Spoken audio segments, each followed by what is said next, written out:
கீழடியில அந்த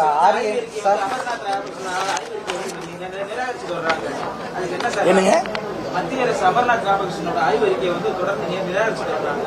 நாங்கள் அதிமுக ஆட்சியில் எத்தனை கட்டம் அகழ்வாய் மேற்கொள்ளப்பட்டது, என்னென்ன நடவடிக்கை எடுத்தோம் எல்லாமே விளக்கமாக உங்களுக்கு சொல்லியிருக்கிறோம். இந்த இருக்கின்ற ஸ்டாலின் மாடல் அரசாங்கம் என்ன விளக்கம் அவங்களை கொடுத்ததுன்னு தெரியல, அவங்க என்ன விளக்கம் கேட்டாங்கன்னு தெரியல. எங்களை பொறுத்த வரைக்கும் இது ஒரு வரலாற்று சிறப்பு மிக்கது.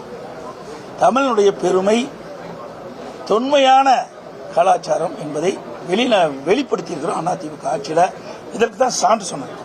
இன்னைக்கு பார்த்தானா, நான் ஏற்கனவே சொன்ன முடியும், இன்றைக்கு கிமு 6ஆம் நூற்றாண்டுக்கு முந்தைய காலத்தை சேர்ந்தவங்க நாம் உறுதிப்படுத்தியிருக்கிறோம். அங்கே அமெரிக்காவில் புளோரிடா மாநிலத்தில் இதை அனுப்பி அதில் அவருடைய சான்று உறுதிப்படுத்தியிருக்கிறார். அப்படி அனைத்து இந்திய அண்ணா திராவிட முன்னேற்ற கழகத்தை பொறுத்த வரைக்கும் தமிழுடைய பெருமை உலகத்திற்கு பறைசாற்றுவதுதான் எங்களுடைய நோக்கம். இப்போ இது கேட்டுக்கிறாங்க, அதை கொடுக்கலைங்கிறாங்க. இதில் என்ன முரண்பட்ட கருத்து என்று தெரியல. எங்களை பொறுத்த வரைக்கும் அனுமதி கொடுக்க வேண்டும் என்பதை எங்களுடைய விருப்பம். ஆனால் அவர் கேட்கின்ற விளக்கத்தை இவர்கள் கொடுக்கப்பட வேண்டும். இவர்கள் என்ன விளக்கம் கொடுத்தாங்க, அவர் என்ன விளக்கம் கேட்டாங்கன்னு நாங்கள் அரசியல் இன்னைக்கு ஆட்சி அதிகாரத்தில் இல்லை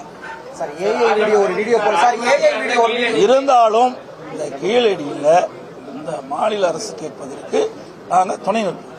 அதிமுக ஆட்சியில கீழடிக்கு இவ்வளவு பட்டியலிட்டு சொல்லுறீங்க. ஆனா கீழடி தமிழர்கள் தாய்மொழின்னு எம்பி சு வெங்கடேசன் அடிக்கடி பேசி என்னமோ அவர் இதெல்லாம் இது பண்ண மாதிரியா ஒரு மாய தோட்டத்தை உருவாக்கிட்டு இருக்காரு. சார், இதெல்லாம் ஆதாரப்பூர்வமா சொல்றேன். நீங்க நிருபர்கள், உங்களுக்கு தெரியாத ஒண்ணும் இல்ல. நடந்த சம்பவம்லாம் உண்மைதானே? உண்மையை பொய்யா சொல்லுங்க. நீங்க உங்க மனசாட்சி படி சொல்லுங்க. நீங்க நிருபருக்கு அப்பாற்பட்டுவாங்க. இதை நாங்க செய்துமோ இல்லையோ, இது யார் பேச்சதா எங்களுடைய வரலாறுல புத்தகமா அடிச்சு அப்பவே கொடுத்துருக்கிறோம். எல்லா விளக்கமும் கொடுத்துருக்கிறோம்.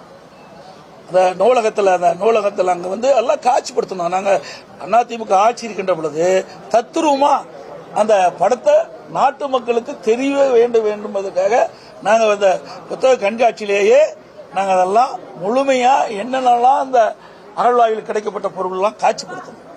ஆக எங்களை பொறுத்த வரைக்கும் நாங்க சரியா செஞ்சோம். கேஸ் சிலிண்டர் விலையை பத்தி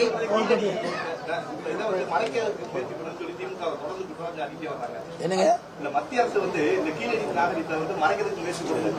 சார், நாங்க லேபரேட்டரிக்கே கொடுத்து உறுதிப்படுத்திருக்கிறோம். ஆக இந்த அரசாங்கம் அதுக்குரிய நடவடிக்கை எடுக்க வேணும், முயற்சி பண்ணணும். அதான் சொல்றேன். இது என்ன இவருக்கு விளக்கம் கொடுத்தாங்க, அவர் என்ன விளக்கம் கேட்டான்னு எங்களுக்கு வெளிப்படையா தெரியலையே. தெரிஞ்சா தானே அதுல உறுதிப்பட சொல்ல முடியும். ஒரு தவறான கருத்தை பதிவிக்க கூடாதுல்ல. இது ஒரு கீழடி அகழ்வாய் என்பது ஒரு மிக மிக மிக முக்கியமானது. இதுல ஒரு தவறான எந்த செய்தி வந்துடக்கூடாது என்பதற்காக தான் நான் இதை சொல்றேன். அண்ணா பல்கலைக்கழகத்தில் மாணவி பாலியல் வன்முறைக்கு ஆளாக்கப்பட்டார். துணைவேந்தராக இருக்கக்கூடிய பாலகுருசாமி டைம்ஸ் ஆஃப் இந்தியாவில் ஒரு கட்டுரை எழுதியிருக்காரு. இந்த பல்கலைக்கழகங்கள் அனைத்துமே இன்றைக்கு தரம் கெட்டு இருக்கிறது. பேராசிரியர்கள் இல்லை, ஆசிரியர்கள் இல்லை, மாணவர்களுடைய பற்றாக்குறை, வகுப்பறைகள் மூடல், அதாவது மண்குழிக்கு சென்று கொண்டிருக்கிறதா எல்லாம் அவர் சொன்னதெல்லாம் உண்மைதான். இன்றைக்கு 196 அரசு கலை மற்றும் கல்வி 96 கல்லூரிக்கு பிரின்சிபாலே இல்லை.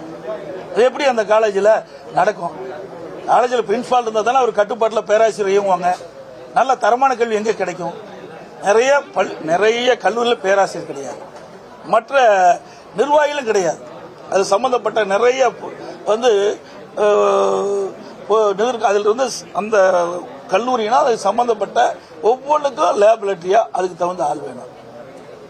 ஆக இப்படி ஒவ்வொரு கல்லூரிக்கும் தேவையான ஆட்கள் நியமிக்கப்படவில்லை. இன்னைக்கு தெளிவாக நான் சொல்லிட்டேன்.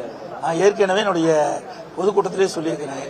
2021 சட்டமன்ற பொதுத் தேர்தலும் போது திராவிட முன்னேற்ற கழக தேர்தல் அறிக்கையில் அரசு ஊழியர்கள் 3 லட்சம் காலி பணியிடங்கள் காலியாக இருப்பதாகவும், அரசு சார்ந்த காலி இருப்பிடங்கள் 2 லட்சம் இருப்பதாக சொன்னாங்க. இன்னைக்கு மொத்தம் 5 லட்சம் காலி பணிகள் இருப்பதாக சொன்னாங்க. கடந்த சட்டமன்ற கூட்டத்தொடரில் 50,000 பேர் தான் பணியிடம் நிரப்பப்பட்டிருக்குன்னு சொன்னாங்க. 3 மாதத்துக்கு முன்பு ஒரே மாதத்தில் 20,000 அரசு ஊழியர்கள் பணி வைப்பட்டிருக்காங்க. ஆக இந்த அரசாங்கத்தில் அறிவிக்கப்பட்டது எதுவுமே செய்யலையே.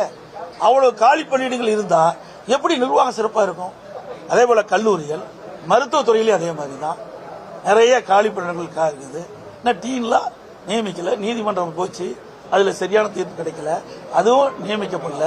இப்படி துறை வாரியா பார்க்கும்போது எல்லா துறையும் பின்னடைந்து இருப்பதற்கு காரணம் முறையாக இந்த அரசு செயல்படாத காரணம் தான் என்பதை தெரிவித்து அனைத்து ஊடகங்களுக்கும் நன்றி, வணக்கம். கேஸ் சிலிண்டர் உயர்வை பத்தி நீங்க பேச